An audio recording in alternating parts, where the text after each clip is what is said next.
Hello good afternoon everyone. सन्चो सुविस्ता हुनुहुन्छ होला। अब यो लास्ट डे हो, आज 31 तारिक लास्ट डे हो। भोलिदेखि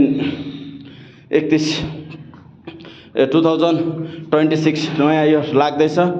नयाँ इयरको चाहिँ हार्दिक शुभकामना यस्तो भन्दिनँ म, हार्दिक बधाई छ, नयाँ सालमा राम्रो होस् कहिले पनि भन्दिनँ, किनकि मैले भनेको बहुत वर्ष भयो हो। मैले भन्दा कसैको राम्रो हुँदैन। तपाईँहरूले आफूलाई नयाँ सालको कस्तो बनाउनुहुन्छ तपाईँको हातमा छ। जहाँ रक्सी सिगरेट बिडी ड्रग्सहरूबाट टाढो बस्नुहोस्, सोसाइटीको लागि सोच्नुहोस्, आफ्नो लागि मात्रै नसोच्नुहोस् है।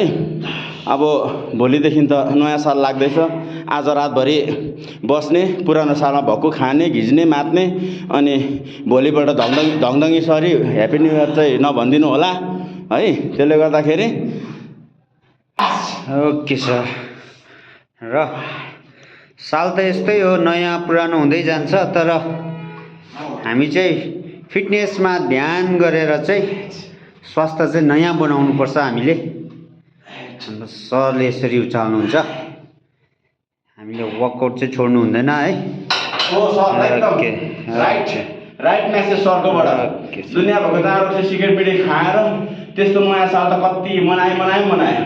तर मान्छेले के भन्छ, नयाँ साल लाग्यो अब सबै छोड्ने, ड्रग्स छोड्ने, यो छोड्ने, त्यो छोड्ने भन्छ कि त्यो जुन चाहिँ मान्छेले भन्छ नि त्यो मान्छेको कहिले पनि कुरा नपत्यामा हाउडे हो त्यो। अहिले यो भिडियो जसले नि हेर्दैछ नि, नयाँ सालदेखि चाहिँ म 1 तारिकदेखि चाहिँ राम्रो हुन्छु, जिम जान्छु, यो गर्छु, त्यो गर्छु, रक्सी छोड्छु भन्छ नि, सब संसारको सबैभन्दा झुट्टा मान्छे चाहिँ त्यही मान्छे हो। किनकि उसले आफूलाई माया गर्थे, नयाँ साल पर्खिँदैन।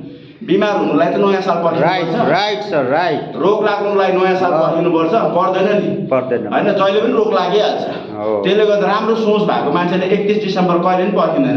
खोइ हाम्रो 31 डिसेम्बर कहिले थाहा छैन। हामीलाई एक्सर्साइज गरिरहेको छ, सोसाइटीको लागि हामी सोचिरहेको छ, भाइ बहिनीहरूको लागि सोचिरहेको छ, फ्री क्लासहरू खोलिदिइरहेको छु, गरिरहेको छ, नानीहरू आइरहेको छ।